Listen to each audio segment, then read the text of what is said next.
Olá, alunos, tudo bem com vocês? Hoje nós vamos aprender sobre as formas de governo. Observe essas duas imagens. Quais as semelhanças e diferenças você conseguiu perceber? O sistema monárquico ele existe desde a antiguidade, quando surgiram as primeiras cidades. Como que funciona esse tipo de governo, você sabe? Esse modelo de governo ele é concentrado em uma única pessoa, geralmente um rei. O rei ele exerce o poder e depois ele transfere esse poder para os seus descendentes.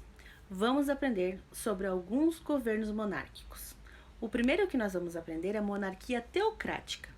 Os reis eles se consideravam representantes divinos, eles eram adorados pelo povo e se consideravam o próprio Deus. Os reis determinavam todos os aspectos da vida em sociedade. Eles determinavam o que as pessoas fariam na questão de trabalho, quanto que elas pagariam de impostos, quais leis seriam cumpridas, como ou quando e se algumas pessoas lutariam na guerra. O Egito e a Mesopotâmia eram países que adotavam esse tipo de governo teocrático. A monarquia absolutista, você já ouviu falar? O rei governa de forma absoluta e com grande autoridade ele se considera alguém escolhido por Deus para governar. Entre os séculos XV e XIX, os reis se tornaram poderosos. Eles criaram exércitos fortes para defender as suas fronteiras. E os países para manter os territórios sob todo o domínio deles. Eles começaram a cobrar mais impostos. Eles unificaram as moedas nacionais e os idiomas oficiais, assim como as leis e o sistema de justiça. Eles tinham o poder absoluto, por isso, monarquia absolutista.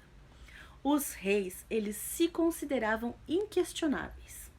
A França, Portugal, Espanha, Rússia são países que adotavam esse tipo de governo absolutista. Mas ainda na Arábia Saudita e no Vaticano, eles ainda adotam esse tipo de monarquia.